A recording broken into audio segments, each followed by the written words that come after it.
Hi Leo, welcome and this is your reading. Be open-minded po, hindi halos lahat makaka-resonate. Piliin nyo na lamang and thank you nga po pala sa mga nag-subscribe at sa mga bumabalik. Welcome po tayo. Start na tayo Leo. Give me the message for Leo. Ano yung mensahe para sa'yo? Tumalsik to. Okay. Meron ka ditong 6 of Cups, upright. Give me the message for Leo, please. Meron ditong the moon. Nafe-feel ko dito meron ditong lihim na nakatago sa'yo, or sabihin natin meron kang tinatagong lihim or tinatagong emosyon. Yung tipong ganun. Yung pagiging emotional mo ay may pagka hindi mo pinapahalata sa ibang tao. Ito lang yung nararamdaman ko. Hindi halos lahat. Yung iba sa inyo. Meron ditong the world. Lumabas si King of Cups. Lumabas si King of Cups and si Queen of Cups. Meron ditong partnership. Okay? Ito lang yung nafe-feel ko. Give me the message. 7 of Wands, right?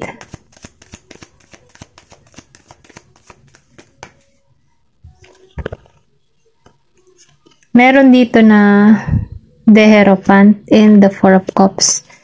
Nafe-feel ko dito, Leo. Meron ka ditong emosyon na tinatago. Meron ka ditong lihim.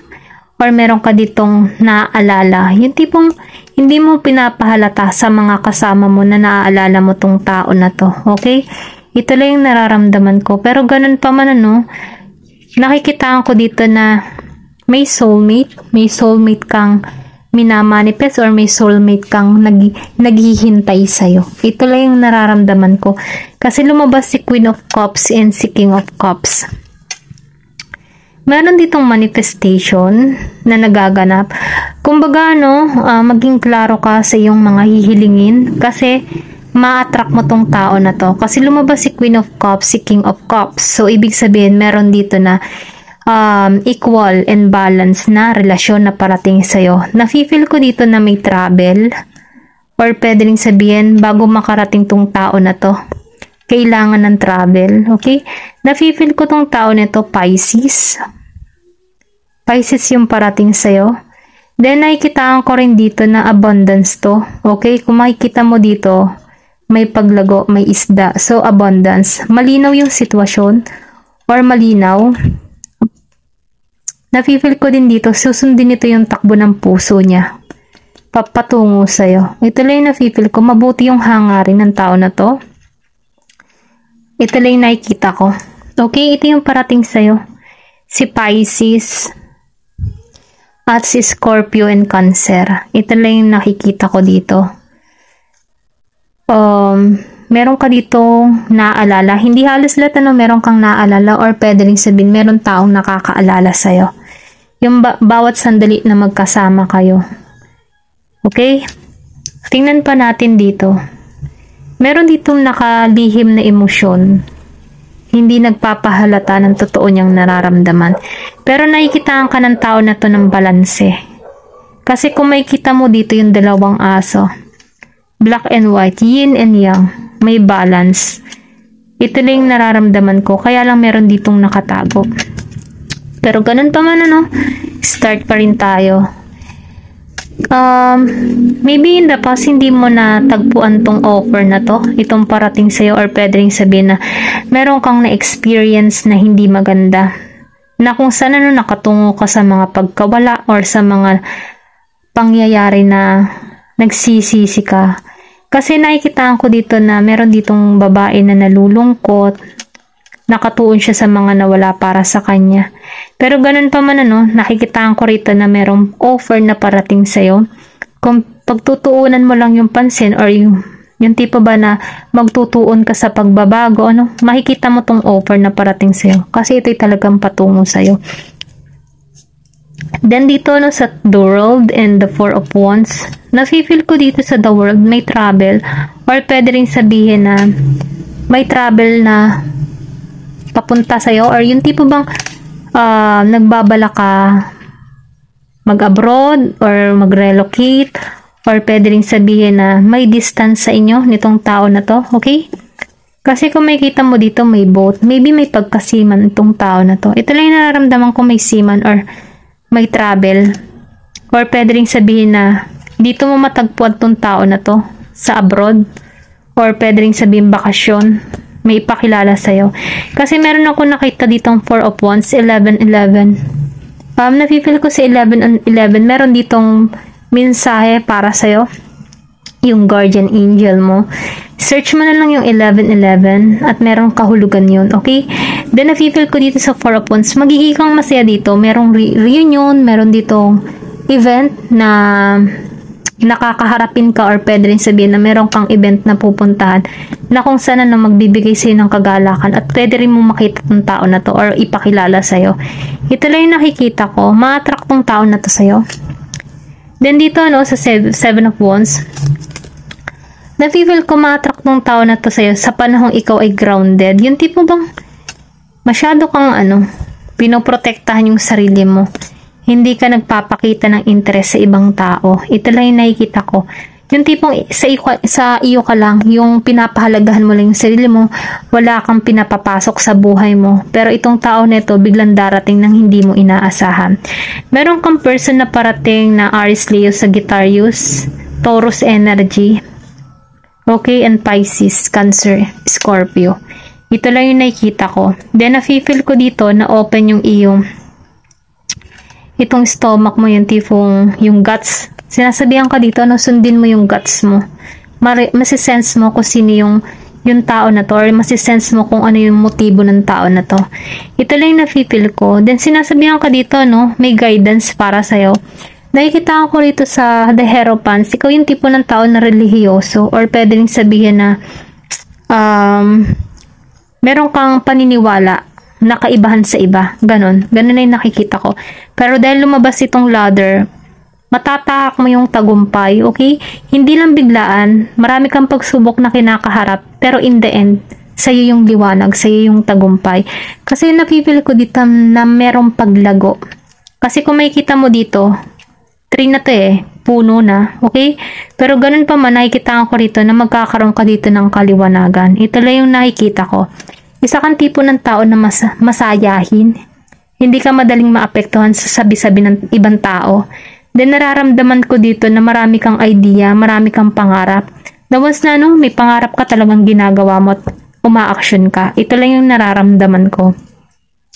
Okay, tingnan pa natin kung ano pa yung mensahe para sa'yo.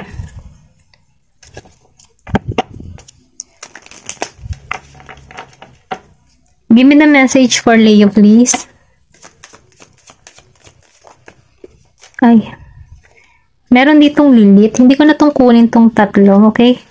Tingnan pa natin. Give me the message. Meron ditong Blue Moon. Give me more information. Meron ditong Sign.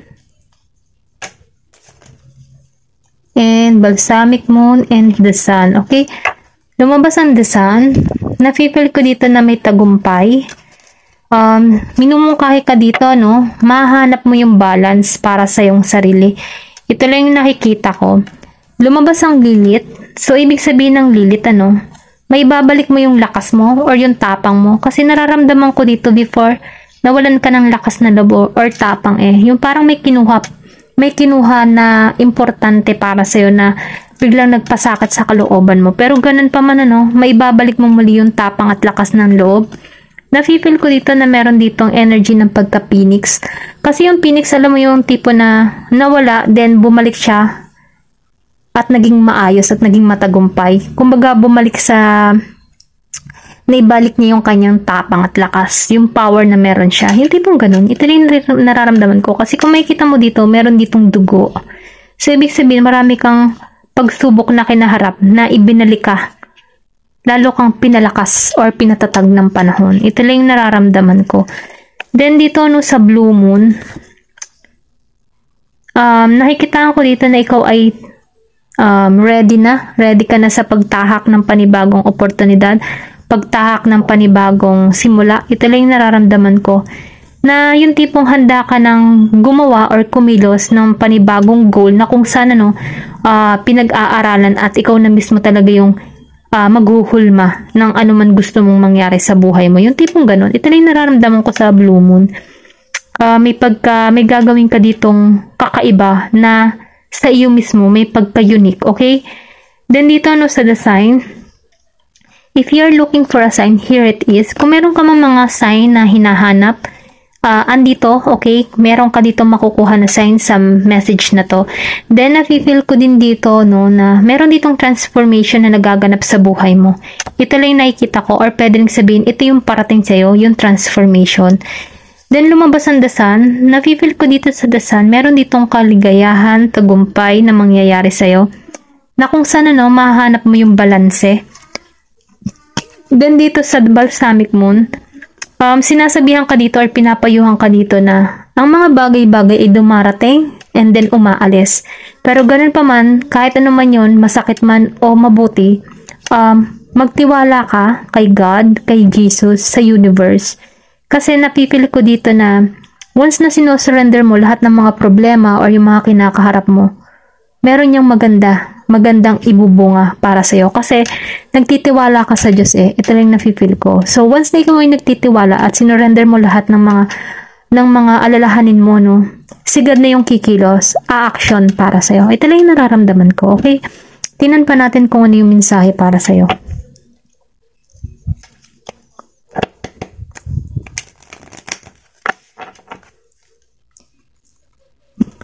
Give me more information. Okay, meron ka rito na the breathing rose. So, nafe-feel ko dito na ikaw ay nag-healing. Kumbaga yung puso mo, hinihil mo sa masakit na experience mo, sa masakit na nakaraan mo. Then, nafe-feel ko dito na nagre-relax ka. Kumbaga, yung emotion mo, kailangan palayain yung masasakit or i-release na yung past na masakit na nangyari sa'yo. Ito lang nafe-feel ko. And it's time to connect to God. Kasi once na wala kang connection sa source, kay God, kay Jesus, mahina mahina yung foundation. So, kailangan nakakonect ka. Kasi once na hindi ka nakakonect sa Kanya, mawawalan ka ng signal. Panghihinaan ka ng loob. Okay? Pero once na matindi yung kapit mo sa Diyos, nagkakaroon ka diyan ng idea. Kasi bibigyan ka niya ng ideas Bibigyan ka niya ng sign para sa mga tinatahak ng landas or sa mga problemang kinakaharap mo. Ito lang yung nafe-feel ko. Then dito sa time of ease, may oras para maalisan yung mga ganyang pakaramdam. Pero ganun pa man hihilom at hihilom din yan. Basta isurrender mo lang kay God. Okay? Ito lamang po yung mensahe. Thank you for watching and love and peace. Thank you for watching Glow and Peace.